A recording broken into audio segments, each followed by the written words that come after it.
I told her I wasn't part of her HOA, and she reacted like I just admitted to a crime. I was sweaty, gripping a rake, still finishing up yard work when this stranger suddenly started shouting at me about bylaws as if she ran the entire county. At first, I thought maybe she was mistaken or maybe I was, but when she sneered, "People like you always cause problems," I realized this wasn't about rules at all. Something deeper was going on. I had barely gone back to fixing my fence when Cynthia Cole appeared, marching down the street with half the neighborhood trailing behind her like she was leading a parade. She pointed toward my lake and loudly declared, "That's a community amenity right there." I paused mid-hammer, staring at her in disbelief. Really? She was claiming my private lake belonged to the HOA? For weeks I'd been getting bogus violation notices, with Cynthia insisting that some boundary adjustment had magically absorbed my ranch into their subdivision. The whole thing felt unreal, like watching someone try to steal your car while you were sitting in the driver's seat. It all boiled down to one thing. Cynthia wanted my lake as an HOA feature to drive up home values for her real estate listings. She'd already been president of Willowbrook Heights HOA for 3 years, but apparently that kind of power wasn't enough for her. Now she stood there in her pressed khakis and matching polo, clutching a clipboard like a weapon, lecturing me about community standards. "You need to follow the rules just like everyone else, Jack," she said, her sugary tone so fake it almost made my teeth ache. I wondered if she practiced that voice in the mirror. Without looking up from my fence post, I replied, "That's interesting, Cynthia, because I'm not in your HOA." The words hung in the air. She froze for a few seconds, her mind clearly scrambling, then her face turned red, and she snatched her phone like it was a loaded gun. "We'll see about that," she hissed, before punching in 911, over a property boundary dispute. I had to stop and stare, half in disbelief. The little crowd behind her started whispering. Some people looked confused, others nodded along like this was normal. Tom Harris, a tall, wiry man from down the street, bobbed his head in agreement like one of those dashboard bobbleheads. Emily Reed, a quiet neighbor who usually kept to herself, lingered near the property line, snapping photos with her phone. I couldn't tell if she thought the whole scene was ridiculous or if she was simply archiving the chaos for later. Within minutes, Deputy Carl Benson pulled into my driveway with his lights flashing, looking like he'd rather be anywhere else. He climbed out, bracing himself for what he probably assumed was a domestic dispute. Cynthia immediately launched into a dramatic monologue about me refusing to comply with regulations and creating a hostile environment. She made it sound like I was running some underground criminal ring instead of fixing a fence on my own land. The deputy listened politely, but I could see from his face that this wasn't his first HOA dispute. When he finally cut in and asked, "So, what's the actual emergency here?" Cynthia faltered. I explained that I was working on my property, a land that was entirely outside HOA boundaries. Cynthia waved her clipboard like a badge of authority, insisting new amendments had expanded their jurisdiction. When the deputy asked to see them, she stumbled, claiming they were still in process. Benson wasn't buying it. He reminded her that 911 was for real emergencies, not neighborhood squabbles, and suggested we handle things like adults before dragging law enforcement into it again. Cynthia's jaw tightened. This wasn't the outcome she had expected. After he left with a warning about abusing emergency services, I looked around at the gawking crowd. Tom seemed less sure of himself now, while Emily was still recording everything, no doubt getting prime material for small-town drama. A few other neighbors I didn't recognize whispered amongst themselves, unsure which side to take. I raised my fence post one notch higher, partly because no one was stopping me, partly to make a point. Cynthia watched me with sharp, calculating eyes. When I met her gaze, she smiled a cold, unsettling smile that made my skin crawl. "Laws around here go through me," she whispered, just loud enough for me to hear. It felt like a direct threat. I had the county map in my pocket, the official one that clearly showed my property lines, but something told me to hold off. Let her think she was winning while I gathered more intel. Sometimes patience is the best strategy. As the neighbors drifted back toward the subdivision, I kept working, though my mind was racing. Cynthia's harassment wasn't random, it was part of a bigger plan. She was slowly rallying the community against me, trying to build momentum for whatever scheme she had brewing. I had bought this ranch outright, paid for every inch with my own sweat, and worked tirelessly to make it what it was. Now this power-hungry HOA president thought she could just claim it as community property. The absurdity would have been funny if it wasn't happening to me. The next morning,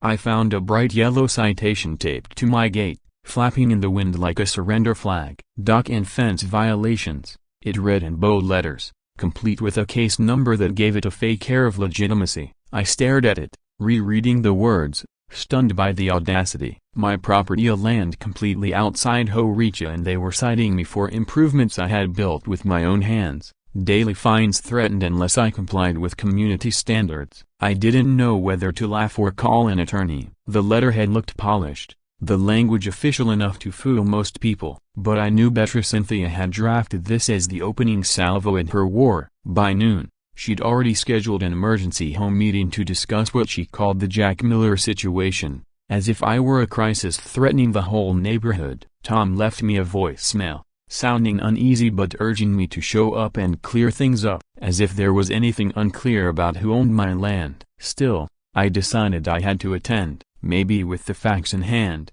I could put an end to the circus before it spiraled further. I couldn't help thinking of my father. One autumn years ago, he carved me a hickory fishing rod handle, handing it over like a family heirloom. We sat together at the end of the same dock Cynthia was now trying to claim, and he told me, "You'll come back here when you're tired of people pretending to be in charge." Those words echoed louder with every passing day. That evening, the community center was packed far more than any usual home meeting. Word of the drama had spread, and everyone wanted a front row seat. Cynthia had gone all out, setting up a projector and making it look like some kind of courtroom hearing. Cynthia went all out for that home meeting. She had slides about community expansion and shared resources, complete with printed programs, as though she were hosting a Broadway premiere instead of a neighborhood squabble. I had to give her credit as she knew how to stage a performance. As I sat there, I couldn't help but notice the space around me. It wasn't just quiet, it was memory. Every creak of the floorboards carried the weight of my father's work. But Cynthia's voice snapped me back as she opened with a speech about maintaining unified standards for all properties benefiting from community amenities. The way she emphasized benefiting made it sound like she was doing us all a grand favor by trying to seize my lake. Then came the aerial photos. Pictures of my ranch and my lake flashed up on the screen as she boldly declared that recent surveys placed it inside newly expanded HOA boundaries. The crowd buzzed with approval as if she'd uncovered some shocking revelation instead of weaving a lie. I raised my hand to object, but Cynthia dismissed me with a wave of her laser pointer. "Questions after the presentation," she said, wielding it like a wand that erased facts. Slide after slide, she laid out rules and regulations, all leading up to her big finale, a proposal to make the lake an official HOA amenity. People nodded along, buying into her show. She had forged maps, altered documents, fake signatures, even a fabricated timeline to sell the illusion. I'll admit it was disturbingly well prepared. She had built an entire false legal framework just to justify stealing my property. When she finally opened the floor, I asked to see the original county records proving these boundary changes. Cynthia's lips curved into that cold smile. She claimed the paperwork was still being processed and would be available in due time. Translation: she was bluffing and hoping no one called her out. But then Emily Reed, who had been filming from the back, spoke up. She had captured something Cynthia clearly didn't want exposed. One of the slides showed the HOA's financials and the maintenance fund was deep in the red. Suddenly, Cynthia's obsession with my lake made sense. It wasn't just about power, it was about money. The HOA was drowning in debt, and my lake was her lifeline. With it, she could lure in new buyers, raise property values, and justify hiking HOA fees. It was a clever scam if you ignored the part where it was completely illegal. I knew better than to fight Cynthia on her turf, where she held the advantage. The next morning, I drove to the county office. The clerk, a cheerful older woman who seemed like she'd been behind that counter forever, pulled up my records and printed a fresh copy of the official map. My lot stood well outside the HOA boundaries, clear as day. She even chuckled about HOAs trying to ticket land they had no authority over, saying she'd seen it more times than she could count. We chatted about boundary disputes, and she mentioned that many struggling hoes get creative when faced with budget problems. That explained a lot. With my map spread across the hood of my truck, I studied every line and margin. My ranch was separated from Willowbrook Heights by open county land. Cynthia's claims weren't just weak, they were impossible to defend legally, yet her desperation meant there was more at stake than appearances. When I got home, I found an anonymous email waiting for me. No name, just a generic address. Attached were scanned copies of the original HOA contracts of the real ones. They showed exactly what Cynthia had doctored to support her fake expansion. Someone inside the HOA was feeding me intel, exposing just how far she'd gone. The question was, were they really helping me, or setting me up for a bigger trap? I should have realized then that anonymous email was going to either save me or ruin me. And then Cynthia struck again. 3 days later, she mailed out what she called updated rule amendments, claiming my ranch was now officially under HOA jurisdiction. Every resident found the glossy packet in their mailbox. Thick paper, odd fonts designed to look formal to anyone who didn't know better. But I knew better. The formatting was sloppy, the margins off, the text uneven. It screamed forgery. Still, she had clearly put effort into either borrowing legal phrasing from real documents, planting fake board member signatures, inventing reference numbers that sounded legitimate. To the untrained eye,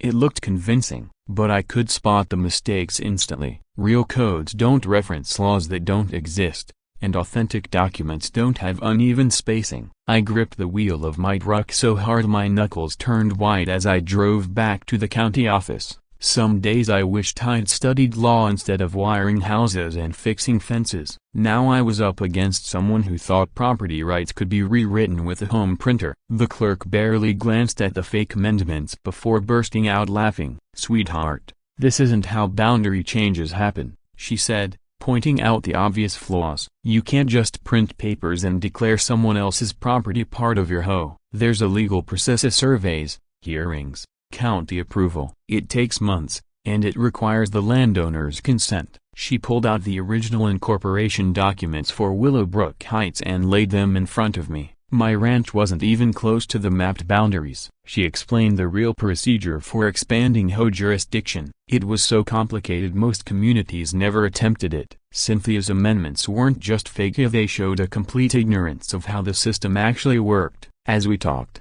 the clerk shared stories of other HOAs that had tried similar tricks when money got tight. She even pulled a file on a case where a community in debt had overstepped its authority on a shared road loan. That made my stomach tighten. The parallels to my situation were uncanny, especially after Emily's revelation about the HOA's financial deficit. If Willowbrook Heights was running out of money, Cynthia's desperation suddenly made perfect sense. Turning my lake into a community amenity wasn't just about boosting property values, it was about saving her sinking ship. She wasn't just carving away at my property line Cynthia was using it as a lifeline for the HOA's growing financial mess. If she could expand the boundaries, she could justify higher fees and cover the mountain of unpaid bills piling up under her watch. That night, another email landed in my inbox from the anonymous insider. This one carried even more explosive material, both the original contract and the version Cynthia had tampered with. The differences were staggering. Dates had been altered, property descriptions rewritten, and even signatures forged to lend legitimacy to her boundary claims. I stared at the side-by-side documents until my hands shook so badly I had to put my coffee down. This wasn't overreach anymore, this was outright fraud. The email also contained HOA financial records that laid everything bare. The maintenance fund was deeper in the red than I'd imagined it, and unpaid invoices from contractors, overdue equipment payments, and a looming loan default. The pool repairs had been shelved because they couldn't afford them. Landscaping was months behind schedule, and residents were filing complaints about neglected upkeep. Cynthia wasn't just drunk on authority, she was scrambling to cover up the HOA's collapse. That night I buried myself in property law and HOA statutes, trying to understand what kind of legal tricks she might pull. Even with fraudulent claims, she could still bury me in endless lawsuits, each one draining time and money. Maybe that was her real play. Bleed me dry until surrender looked cheaper than resistance. But surrender wasn't an option. This land was Mania earned through years of sacrifice, every penny scraped together, every nail and fence post put in by hand. No clipboard tyrant with forged paperwork was going to steal it from me. The only question was whether I had the grit and the resources to outlast the fight she was forcing. The following morning, Tom Harris called. His voice carried nerves and hesitation. After looking into Cynthia's presentation more carefully, he admitted her claims didn't line up. He had taken his own measurements and was convinced my boundary line stood exactly where it always had. I thanked him, though I wasn't sure if his doubts were genuine or part of a deeper game. In neighborhood politics, trust was always slippery. Everyone played for their own advantage. The anonymous emails gave me ammunition, but also raised questions. Who was feeding me this information? Why? Was this someone genuinely trying to help, or was I being set up? Offers that arrive at the perfect time often hide sharp hooks. I had to wonder if I was walking into a trap. Then came the ambush. I returned home to find a tow truck dragging my pickup onto its flatbed. A notice taped to the windshield claimed I had parked illegally on community property, except it was my own driveway, on my deeded land. I showed the driver my county map and paperwork. His tone softened instantly. "I just go where they send me," he muttered, unhooking my truck. "If this is your land, I'm not taking it." He drove off shaking his head, probably wondering what feud he had stumbled into. Later I learned Cynthia had called 3 different towing companies before finding one reckless enough to take her at her word. But the escalation didn't stop there. The next morning, I discovered a small wooden birdhouse nailed to a tree by the dock. At first it looked harmless until I spotted the faint red blink inside. It wasn't decoration, it was surveillance. Not long after, Deputy Carl Benson showed up again, lights flashing. Cynthia had called 911, accusing me of interfering with HOA enforcement and endangering community safety. She made it sound like I'd threatened the tow truck driver instead of showing him paperwork. Benson compared my official county maps to Cynthia's doctored documents and his patience was visibly thinning. "Ma'am," he told her sharply, "false emergency calls carry penalties. This is the 3rd time you've misused 911 for a property dispute." I resisted the urge to explode. Instead, I documented everything, every fake claim, every confrontation, every scrap of proof. Paper trails carried more weight than shouting ever could, and I knew I'd need every shred of evidence. Cynthia showed up with reinforcements, Tom Harris again, plus another resident I didn't know, a woman in her 60s wearing a Willowbrook Heights polo who seemed uncomfortable being there. Tom, too, looked less sure of himself this time. Emily Reed was also present, recording everything from a safe distance. I had come to value her presence not for the audience, but for the impartial footage she gathered. In fact, it was Emily's video that later captured Cynthia slipping up, revealing the real reason behind her harassment. That evening, I tried talking to Junia, the friendly neighbor who always waved from her kayak. She didn't open the door. Instead, a folded note slid out from the crack beneath it. "They warned me to stay quiet or they'd find me." That's when I realized this wasn't about bylaws anymore, it was about control. Cynthia slipped up on camera when she said, "If we turn the lake into an amenity, my listings go up in price," forgetting the recorder was still rolling. That moment exposed everything. Her push for boundary expansion wasn't about protecting the neighborhood, it was about inflating her real estate business. Emily kept filming, capturing not only Cynthia's admission but also Deputy Benson's reaction as he pieced together the truth behind the bogus 911 calls. He scribbled in his citation book and handed Cynthia something that drained the color from her face. He didn't show me the note, but his warning was sharp. "The next time you misuse emergency services, it won't just be a warning. These calls pull us from real emergencies, and that can't continue." Clearly, that wasn't the outcome Cynthia expected when she dialed 911. After the dust settled, I sat on my porch, reflecting. She was unraveling first the forged paperwork, then the tow truck stunt, and now abusing emergency services. Every reckless move only made my case stronger, but it also made her more dangerous. People backed into a corner often lash out in unpredictable ways. Still, this confrontation felt like a shift. She'd overplayed her hand, revealed her greed on video, and earned an official warning. Even Tom Harris seemed to be stepping back, and her loyal circle was shrinking. The narrative she'd spun about protecting property values was crumbling. This was about one person's ambition, plain and simple. I called my insurance company to report the attempted tow. To my surprise, they treated it seriously, pointing out that taking a vehicle without legal authority, even under the guise of HOA power, is still theft. They recommended I file a police report, something I hadn't considered but knew I needed to do. Every documented incident would strengthen my defense if this ended up in court. That night, I replayed Emily's footage carefully. Cynthia's words about raising property values for her real estate ventures were the smoking gun, paired with the financial documents my anonymous contact had sent. The picture of fraud and abuse became undeniable. The only question was when to use this evidence for maximum impact. I was cornered. Yes, but sometimes that's where the best counterattack begins. The blinking red light inside the birdhouse reminded me I had more than one way to fight back. Instead of staying on the defensive, I decided to go public. The next weekend, I opened my ranch for casual tours. Neighbors came with fishing poles and picnic baskets, eager to see the lake they'd heard so much about. I hung the official county map Patricia had given me on the boathouse wall like a banner before battle. If Cynthia wanted to claim my land belonged to the community, then I'd let the community see the truth for themselves. The turnout was better than I expected. Families walked the shoreline, kids played near the water, and parents asked smart questions about boundaries and HOA authority. Many admitted they'd never seen the official documents before. The differences between the real county map and Cynthia's fake one were obvious even to casual observers. Tom Harris showed up too, GPS in hand, meticulously comparing coordinates against both maps. After pacing the property lines for over an hour, he shook his head. "This doesn't add up. Your boundaries match the county's exactly. The whole line doesn't come close to this lake." His conclusion helped, though I couldn't shake the thought he might still be playing both sides. Even so, having one of Cynthia's most loyal allies acknowledge the truth in front of others carried weight. Word spread quickly.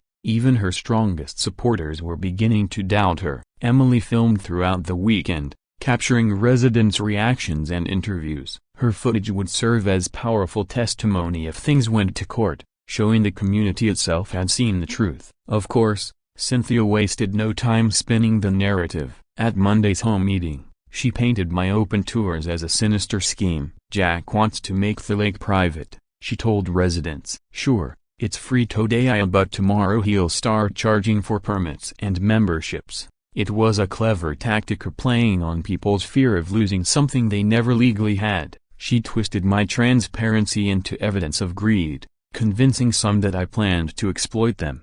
The logic was backwards, but fear often overpowers facts. Still, many residents pushed back. They'd walked the land, compared the documents, and seen for themselves who was telling the truth. Her credibility was cracking, especially with those who valued evidence over scare tactics. But she still had a following of people who trusted authority figures more than their own judgment. That week, I met with Sarah Martinez, an attorney who specialized in property disputes and HOA conflicts. She laid out 3 possible paths: file a defamation and harassment suit, seek a restraining order against the fake citations, or dig into the HOA's finances, particularly that delinquent access road loan Patricia had flagged. Sarah was most interested in the road. "If the HOA is behind on those payments, that could be leverage," she explained. "Sometimes the best defense is understanding what your opponent can't afford to lose." She suggested I investigate who held the loan and what would happen if the HOA defaulted.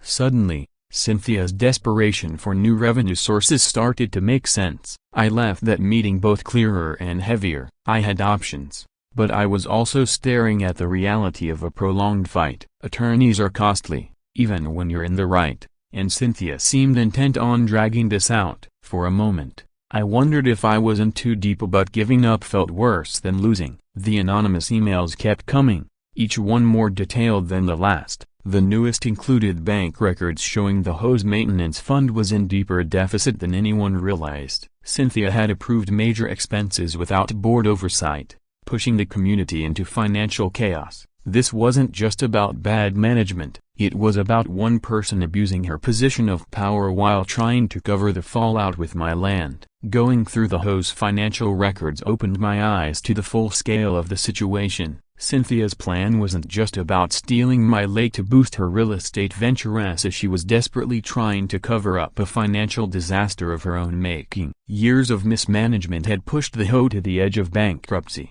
and transforming my property into a profitable amenity was her last-ditch effort to avoid being held accountable. Suddenly, her willingness to risk fraud charges made sense. But one question gnawed at me: who was slipping me this inside information? Someone with direct access to confidential HOA records was feeding me everything I needed to dismantle Cynthia's credibility. Was it a genuine ally seeking justice, or was I being played as part of a larger game? In neighborhood politics, the old saying was true: the enemy of your enemy isn't always your friend. After consulting with my attorney about targeting the HOA's financial weaknesses, I began digging into debt collection agencies and loan transfers. Tracking down details about the Access Road loan turned into a small investigation of its own, searching through public records, county filings, and business directories until the pattern became clear. The HOA's infrastructure loan had been sold off to a collection agency after repeated missed payments. Once I located the right office,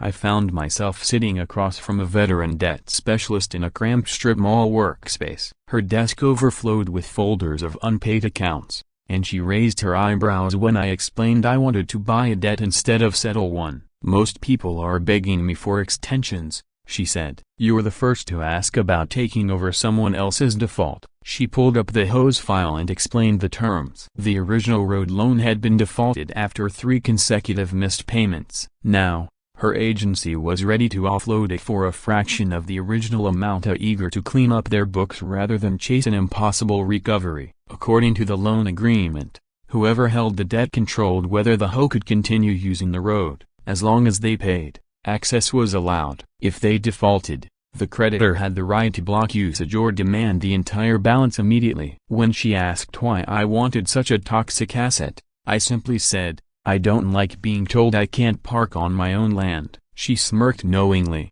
remarking that she'd seen plenty of HOA disputes push ordinary people into extreme measures. Finalizing the purchase was no small task. Weeks of paperwork, notarized forms, proof of income, and bank records were required before the transfer became official. Signing those documents felt heavier than when I'd bought the ranch itself. Because this wasn't just defense anymore, it was offense. I wasn't only protecting what was mine, I was gaining leverage over the entire community. Holding the signed contract felt like capturing Cynthia's queen in a chess game she didn't even realize she was losing. The agency handed over every document tied to the debt: payment records, loan agreements, and maintenance obligations. As I read, I discovered even more hidden advantages. Not only did the HOA payments, but they were legally required to maintain the road and carry liability insurance. With the transfer complete, I officially controlled the HOA's access road debt, giving me the power to cut off their route to the lake if they failed to pay. The timing was perfect. Their next installment was due in less than 2 weeks, and they were already 3 payments behind. If they failed again, I could legally restrict their access or call for full repayment. Either choice would put me in a position of power for whatever fight came next. I kept the deal secret even from Tom Harris and the neighbors who had supported me. This card would only be revealed when the timing delivered the greatest impact. Cynthia was regrouping, clearly preparing her next move, but she had no idea what I now controlled. That weekend, I sat on my porch watching cars full of families in fishing gear pass down the road to the lake. None of them knew that their access hung on payments their HOA couldn't afford. Soon, the truth would come out, and they'd see their community's problems weren't just about landscaping budgets, they were about survival. By the time the next HOA meeting rolled around, word had spread that the long-standing property dispute would finally be settled. The community center overflowed with people carrying chairs and thermoses, buzzing like it was a festival. Cynthia had promised a decisive presentation with expert testimony and legal proof. When I walked in carrying my folder of evidence, I wondered if she had any idea what was about to hit her. The room was staged like a courtroom, her presentation table front and center, a projector glowing, and rows of chairs neatly aligned. Her supporters filled the front rows, nodding encouragement. Tom Harris sat awkwardly in the middle, while Emily Reed positioned herself at the back with her phone, ready to record every word. Cynthia raised the microphone, her voice carrying through the speakers. Tonight, we put an end to Jack Miller's attempt to privatize community resources. I have proof his land lies within our expanded boundaries, and I'm ready to take this to court. She clicked to her first slide, a map with boundary lines that looked nothing like the official county records. The crowd shifted uneasily, murmuring at the sight. The audience applauded Cynthia's polished presentation, clearly impressed by the slick visuals she had prepared. I stayed silent in the back, letting her confidence grow while I quietly organized my own folder. Sometimes the smartest move is to let your opponent keep digging before you hand them the shovel. Slide after slide, she rattled off fabricated surveys, doctored maps, and outright forgeries. Each lie only added fuel to my fire, creating a public record of fraud that I could dismantle in front of everyone. By the time she finally asked if there were any questions, I rose and walked to the front. The chatter in the hall faded as I reached her table. Instead of responding with words alone, I connected my projector and displayed the lease agreement for everyone to see. Then I pressed play on security footage of Karen, standing on my porch with her clipboard, shouting HOA orders. The silence was deafening. "I didn't bring slides," I said firmly, my voice carrying across the hall, "but I did bring a few documents worth your attention." First, I laid out the official county map stamped, certified, and unmistakably proving that my ranch was outside of any HOA jurisdiction. Then I played Emily's recording, capturing Cynthia's own words about manipulating property values. Her voice echoed through the sound system she herself had set up. "If we turn the lake into an amenity, my listings go up in price." The crowd erupted. Someone shouted, "She really said that?" The room buzzed with disbelief. But I wasn't done. My final set of papers drew the sharpest gasp. "There's something else you need to know about your HOA's finances," I announced, spreading the debt transfer documents across her table. "Your access road loan is 3 payments behind. As of this week, I own that debt." The hall went silent. Every resident suddenly understood what that meant. The only road to the lake now passed through my hands. Cynthia staggered backward, her face pale. "That's impossible," she stammered. "You can't just buy debt." I held up the notarized transfer. "You're looking at the new creditor." Deputy Benson, who had been standing quietly at the side, stepped forward. "We've been through this before, ma'am," he said, pulling out his citation book. "False reports, misuse of emergency service HOA and now potential fraud." He issued her a citation on the spot, then turned to the residents. "If anyone here wants to file complaints about harassment or false documents, my office will take them tomorrow." One man stood and said, "She fined my wife for hanging a prayer flag." I thought we were the only ones. Others followed, voices rising one after another until the entire community began to turn against her. Tom Harris rose too, publicly apologizing for supporting Cynthia's boundary expansion. "The records don't lie," he admitted. "And neither should we." The carefully staged meeting unraveled into chaos. People compared my certified county maps to Cynthia's fabricated ones, realizing they'd been deceived. Her credibility was destroyed in front of the very neighbors she'd tried to manipulate. Emily's video captured it all: the fake brochures, the forged boundaries, the harassment campaigns. This time, the evidence wasn't whispered in backyards. It was witnessed and recorded by dozens of residents who could testify firsthand.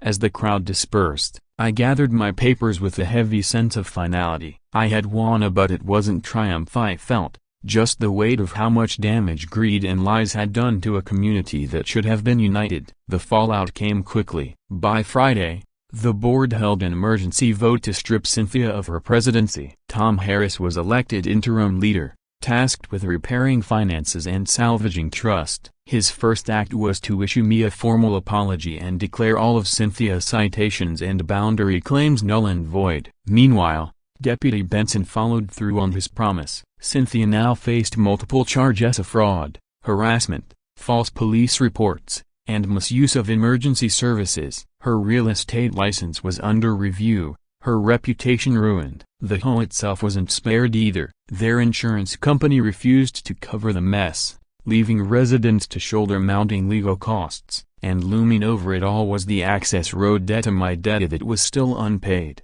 When Tom called me to negotiate, his voice carried the exhaustion of someone cleaning up wreckage he hadn't caused. "We're asking if you'll work with us," he said. "Otherwise, families lose the road." I could have pulled the plug, forcing bankruptcy, but punishing innocent families for Cynthia's schemes wasn't justice. At the community center, we drafted a new agreement: monthly payments on the debt, fair maintenance standards, modest lake fees that wouldn't price out working families, and most importantly a zero tolerance for harassment or fake authority over my land. Tom signed, visibly relieved. "We don't deserve this after everything," he admitted, but most of us never agreed with Cynthia. We just didn't know how to stop her. By the next week, Benson confirmed the DA was pressing charges. Cynthia faced steep fines, maybe even jail. The HOA shifted back to its proper role: landscaping, pool maintenance, and community events. I became an unlikely landlord of sorts, holding authority over infrastructure I never wanted. But the irony wasn't lost on me. Cynthia had tried to drag me under her HOA's thumb, and now the entire neighborhood depended on me for lake access. That evening, I sat on my porch as families drove by with fishing poles and picnic baskets. For the first time in months, they waved because they wanted to, not because they were ordered to. The lake reflected the sunset, untouched by fake rules or fraudulent claims. Maybe the real lesson wasn't about landlines or debts. Maybe it was about integrity. Boundaries only mean something if they're built on honesty, not control.